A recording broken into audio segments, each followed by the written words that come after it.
I'll tell you the story. I have to start off with the story because I text Dax when this happens, when it's a funny one. Sure. Because a lot of times they're just kind of like, Dax, love your work. And like, that's not worth texting Dax over. Yeah. But I took Donald Faison, my partner in crime, and I were in Las Vegas. And we don't, we're 50 years old. We don't party much anymore. But we went one night in Vegas. We were throwing a couple back and we're playing craps and we were winning and we're just having the best time. And we decide we have enough booze in us to decide we should go to the club. The nightclub. Okay. Which is at the Wynn is, I forgot what it's called, but the chain smokers are playing there. It's enormous. It's like indoor, outdoor, thousands of people. Oh, wow. And we go with a group of people and it's fun and we're having the best time. And as we work our way to someone's booth, I lose Donald and I'm like, oh shit, I don't want to be in this place alone at all. Yeah, you start feeling very self-conscious, right? Self-conscious, and I'm also like, I wasn't going to be here long anyway, but if my boy just left, how long am I really going to... Your age starts hitting you really quick in that situation, right? I'm too old. I definitely wouldn't do a second night in Vegas. Bill Lawrence always said, I never had a good second night in Vegas. So we're there, and I'm like, did he leave me? Like, how fucked up would it be if he left, and I'm here, I don't know any of these people in this booth, and I'm just starting to get insecure. And I look up, and in the DJ booth, now mind you, thousands of people, but the DJ booth in this club is in the center of the thing, and it's indoor, outdoor, it's enormous, chain smokers.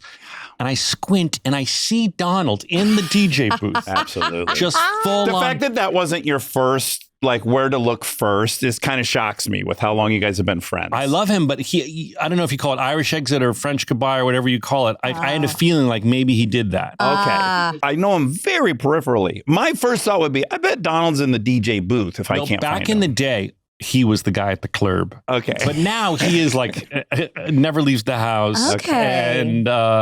And so this was a big night for us. But, the fact that I kind of think I talked him into going to the club. I was like, come on, we have a buzz in Vegas. Let's go to the club. So anyway, I see him and he sees me and he's gesturing me to come. Wonderful. I work my way up there. And just as I get into the DJ booth, I'm grabbed by the shoulders by Michael Fassbender. Oh my God. Which, pause right there. I've never met him. I've completely adored him. I love him. Physically. I think he's so gorgeous and his body's so beautiful. He's a beautiful man. His penis was nice in Shame. I don't remember his penis. You don't remember him peeing in front of us? I remember that Shame had penis in it. I just don't recall his specific penis. Oh, it's gorgeous. It's exactly what you think. Of course. This is where you two differ. You remember and you don't remember. We both can say we appreciate a beautiful penis. Male bodies, yes. So what does he look like in person? He's very handsome and he grabs me and before I can say anything, he says, I love you. And I go, oh my God. He goes, I love your work. I love everything that you do. He goes, the shit you make is fucking awesome. I wish we could work together. My ego is like here. Stop. I'm now having the experience you had just now. I want to give it to you. And that's why I texted you. And then I'm like, and Donald's looking at me like proud boy, like, yeah, boy. Yeah. And then he goes, I mean, fucking chips, dude.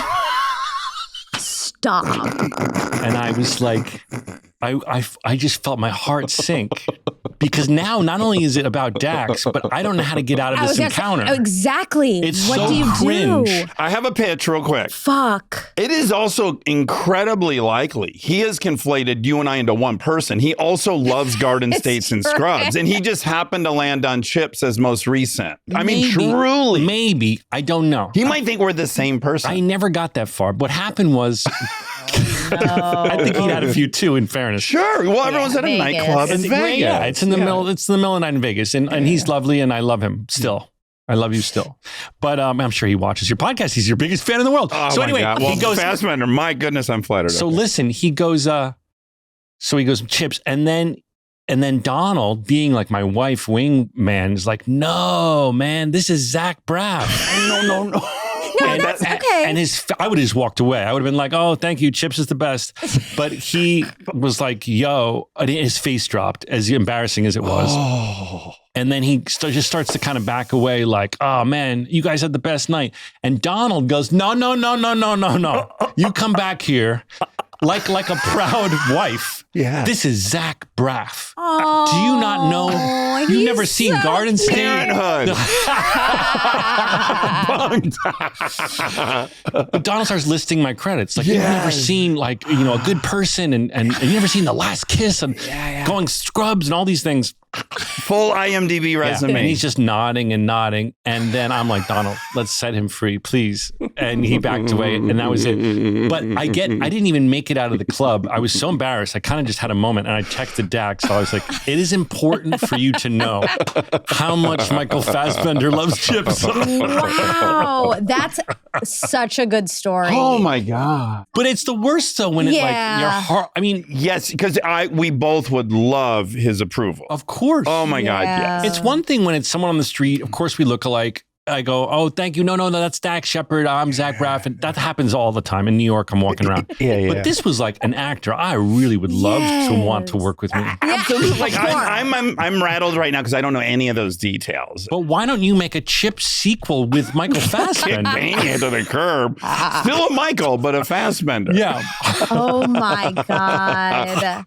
That's funny. That's heartbreaking. Well, I can't believe Donald corrected him. That's an interesting choice. I wouldn't have gone that. Really good friend. I never do it. And if I ever do it, I'm always so kind. Oh no, you're thinking of Dax. We look alike. I'm Zach. I was, I do that little like that uncomfortable was nice dance. what you just did. But Donald was like, "You get back here, Mr. Fassbender. You're gonna be educated in the DJ booth." You know what sucks is like you feel embarrassed in that moment, and you shouldn't feel embarrassed. He should feel embarrassed because he made the mistake. No one should feel embarrassed. We do look alike. It's cringe because you know what it is. It's solely ego.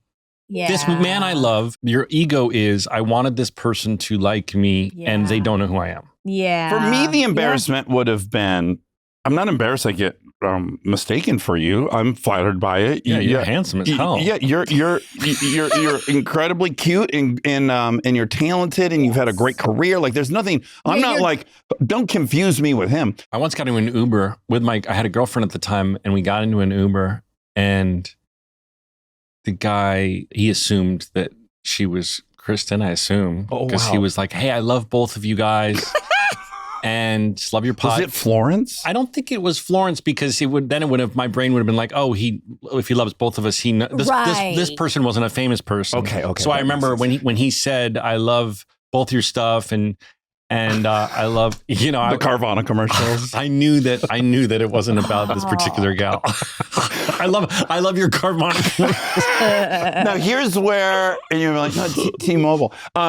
This is where I would have been embarrassed. Is like, that same thing happens, right? Fassbender says, I love you. I want to work with you. And then he says, I'm so excited. I heard they're relaunching Scrubs. Right.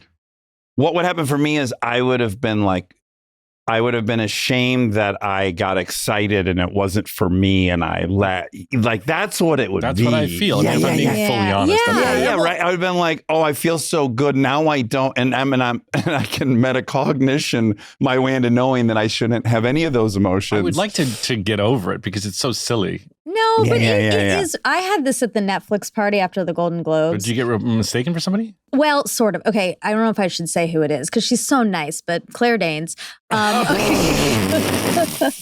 who we did interview. So this is where things get very tricky. Were? I don't know, but she was like, "Hi." I was like walking by. And she was like, hi. She stopped me to say hi. Why would... Okay, so yeah, just hold on. Okay. So I said, hi. Oh, it's so good to see you. I can't believe you remember me. I said that because I was like, we interviewed her so long ago. Yeah. And I honestly was like just very impressed. I was like, good for you for remembering me. And then she was like, yeah, of course. I just talked to blah, blah, blah. I was like, oh no. Uh-oh. I have no idea who you're talking about now. But you don't think it was like Mindy or like, what do you think it was an Indian confusion? Did you go to... I assume whoever she's thinking about is probably Indian. I don't know who. But I just said, oh yeah, it was really good to see you. I'm heading to the bar. She was like, great, have a good night. I've been on the other side of it myself. I mean, of course. Can you recall exactly who you did? Frank Grillo and John Bernthal. Sure. Oh, we love John. Absolutely. I love them both. And I made a mistake to Frank Grillo, who's a lovely actor. And I said, this is very cringe. And I said, you're killing it on The Bear. Okay. Oh, yeah. And did he correct you? He did the same thing I did with a bit of a wince. Yeah. Oh no. Look, So I've done it too. Yes. But I'm sure I'm not the first person to confuse those two guys. They're both they're very super masculine, very talented, tough, and great bodies, similar vibes. Yeah. Similar vibes. But what should be comforting is I too have fucked up, and I beat myself up over the time I misidentify somebody way more than when it happens to me. I right? still think about the Grillo thing when I'm in the shower. Right, like if you're comparing that to Fassbender, right? We would probably give the Fassbender a 4 and that an 8 or something. But it became a great story because I'm able to tease myself about it because it was such a funny moment between the fact that Donald was like not going to let him slide, the fact that he was the proud wife that was going to be like listing my you credits. come back here. That is sweet. You get to know him. I can tell you, I can't say any of the names, but I will tell you that I was one time doing a movie. There was an older actor in the movie. It was reshoots. The night before we had gone home, Chris and I, we watched a certain movie. We came to set the next morning. The older actor said, "What'd you do last night?" I said, "Oh, we watched this movie." He goes, "Oh my God, I watched that movie too." I then said, "Oh my God, I don't know why people are obsessed with that movie. It was such garbage. I don't know why it's blah, blah, blah." And I can sense from the people around me, this is uncomfortable. I've clearly stepped in it. And then I quickly remember, this person also produces. And I said, "Oh my God, did you produce that movie?" And he said, "No, I directed it."